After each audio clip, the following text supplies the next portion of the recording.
Selamat pagi Bapak Ibu dosen yang saya hormati, selamat pagi teman-teman. Perkenalkan nama saya Evan Raditya, NIM 25023984883. Di sini saya akan mempresentasikan final exam Information System Research Methodology. Oke, baik. Yang pertama di sini ada research background, di mana research background saya di sini mengambil permasalahan short video yang akan diimplementasikan sebagai strategi marketing, apakah dapat mempengaruhi minat beli calon pembeli. Oke, di sini permasalahan yang pertama adalah adanya persaingan e-commerce dan toko online. Lalu di sini ada pertumbuhan internet, lalu di sini juga masih, dan di sini yaitu tren sosial media yang lagi banyak dipakai di tahun 2023 sampai 2024, dan ini adalah jumlah grafik menentukan jumlah pengguna TikTok di seluruh dunia, yang dapat disimpulkan bahwa aplikasi TikTok dapat digunakan sebagai media pemasaran untuk short video strategi marketing. Lalu di sini adanya tujuan, yaitu untuk mengetahui apakah konten short video dapat mempengaruhi minat beli pelanggan, dan juga mengetahui variabel apa saja sih yang mempengaruhi minat beli calon pelanggan dari short video itu. Adapun benefitnya yaitu dapat mengetahui apa yang mempengaruhi minat beli pelanggan agar konten short video dapat digunakan sebagai media promosi dan dapat menarik perhatian calon pelanggan, dan variabel apa saja yang perlu diperhatikan dalam membuat konten short video sebagai media pemasaran agar konten tersebut dapat diterima oleh target pasar dan mendatangkan calon pengguna atau pembeli baru. Oke, next kita ke berikut. Ada tinjauan pustaka, ada media sosial, e-commerce, TikTok, lalu ada short video, TAM model, dan Smart PLS. Lalu di sini ada penelitian terdahulu. Di sini terdapat sekitar 10 penelitian terdahulu yang membahas TAM model, dan juga ada variabel-variabel yang mungkin akan dibutuhkan sebagai model penelitian nanti.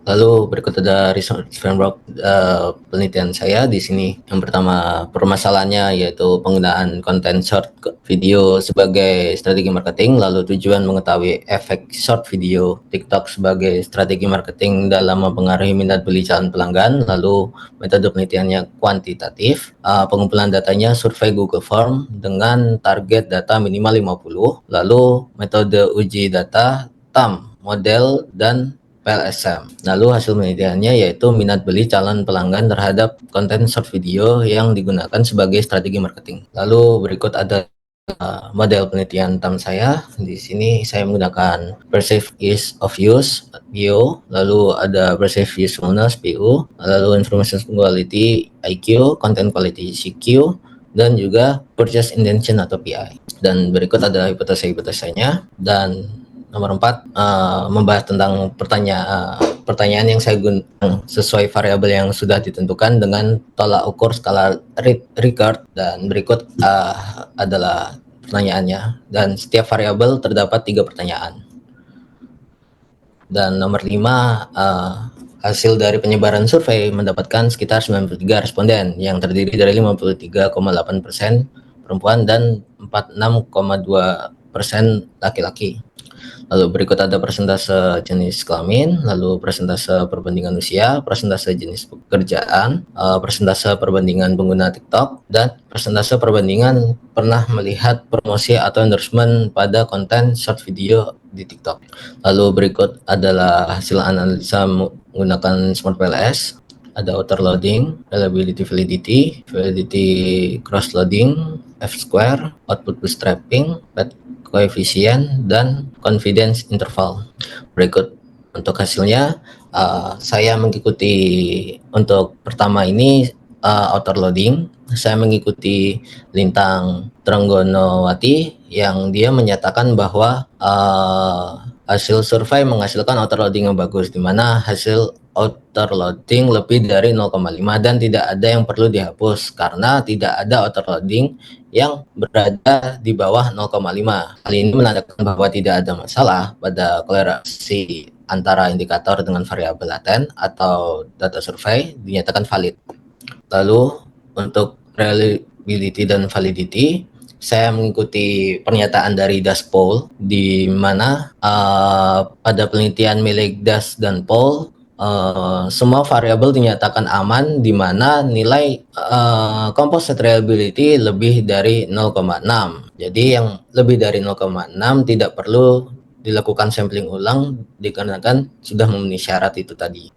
Dan pada kasus punya saya di sini analisa cross loading pada variabel CQ dan EQ dinilai merah oleh Smart PLS. Akan tetapi karena nilai reliability-nya melebihi 0, di atas 0,6, jadi saya tidak perlu melakukan sampling ulang atau perubahan pertanyaan dan menyebarkan form lagi. Lalu di sini setelah dilakukan reliability, maka selanjutnya yaitu analisa cross loading, di mana untuk cross loading sendiri syarat setiap variabel harus dominan atau lebih tinggi dari variabel lainnya, dan jika suatu variabel memiliki nilai yang lebih besar dari variabel yang berbeda, maka perlu dilakukan sampling ulang atau merubah pertanyaan dari variabel yang terkait. Oke, berikut hasil analisa cross loadingnya yang dimaksud yaitu pada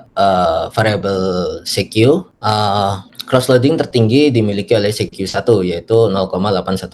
Oleh karena itu variabel CQ dinyatakan aman dan tidak perlu melakukan perubahan pertanyaan. Lalu berikutnya pada variabel IQ nilai cross loading tertinggi dipegang oleh IQ3 sehingga tidak perlu dilakukan perubahan pertanyaan dan variabel IQ telah dinyatakan aman. Lalu pada variabel PEO cross loading tertinggi dipegang oleh PEO1 dari semua variabel. Jadi PEO juga dinyatakan aman. Lalu pada PI di sini cross loading tertinggi dipegang oleh PI2 yaitu 0,910. Jadi PI juga aman. Lalu PU sendiri cross loadingnya 0,895 dipegang oleh PU1. Jadi PU juga aman. Nah, jadi dapat saya simpulkan bahwa dari cross loading ini semua variabel yang saya gunakan di sini aman. Lalu kita lanjut ke analisa bootstrapping, yaitu ada path coefficient dan confidence interval, di mana hasil analisanya di sini yaitu pada hipotesa 1 PU ke purchase intention menghasilkan p-value 0,980 dan confidence interval sekitar minus 0,229 hingga 0,246 yang berarti merupakan hipotesa diterima namun tidak memiliki pengaruh yang signifikan. Dapat disimpulkan bahwa kemudahan audiens dalam menjangkau untuk berinteraksi dengan konten short yang berisi promosi atau endorsement tidak memiliki pengaruh terhadap minat beli. Lalu hipotesa 2 yaitu PU ke purchase intention menghasilkan p-value 0 dan confidence interval sekitar 0,194 hingga 0,754 yang berarti merupakan hipotesa diterima dan memiliki pengaruh yang signifikan, yang berarti manfaat yang dirasakan audiens saat menonton konten short yang berisikan promosi atau endorsement memiliki pengaruh terhadap minat beli. Lalu berikutnya hipotesa 3 atau 3 di sini antara CQ ke purchase intention, di mana menghasilkan value 0,19 dan confidence interval sekitar minus 0,033 hingga 0,532 yang berarti merupakan hipotesa diterima namun tidak memiliki pengaruh yang signifikan. Kualitas konten yang saat audiens menonton konten short video yang berisikan promosi atau endorsement tidak memiliki pengaruh terhadap minat beli. Mohon maaf, ini saya hapus dulu. Nah, oke. Hipotesa 4 yaitu CQ ke IQ menghasilkan p-value 0 dan confidence interval sekitar 0,728 hingga 0,878 yang berarti merupakan hipotesa diterima dan memiliki pengaruh yang signifikan. Dapat disimpulkan bahwa kualitas konten short video yang berisikan promosi atau endorsement memiliki pengaruh terhadap kualitas informasi yang diberikan kepada audiens. Lalu hipotesa terakhir yaitu IQ purchase decision, di mana menghasilkan p-value 0,084 dan confidence interval sekitar minus 0,014 hingga 0,412, yang berarti merupakan hipotesa diterima namun tidak memiliki pengaruh yang signifikan. Dapat disimpulkan bahwa kualitas informasi yang tercantum pada konten short video yang berisi promosi atau endorsement tidak memiliki pengaruh terhadap minat beli. Dapat disimpulkan bahwa survei yang dikumpulkan jika konten short video dapat dijadikan sebagai strategi marketing dalam mempengaruhi minat calon beli pelanggan. Audiens merasa akan tertarik untuk membeli produk atau layanan yang ditawarkan dari short video jika calon pelanggan merasa adanya manfaat, dan di sini dari hipotesa 2 yang dirasakan hingga akan meningkatkan minat beli calon pelanggan terhadap promosi atau endorsement yang dipasarkan melalui konten short video. Akan tetapi untuk dapat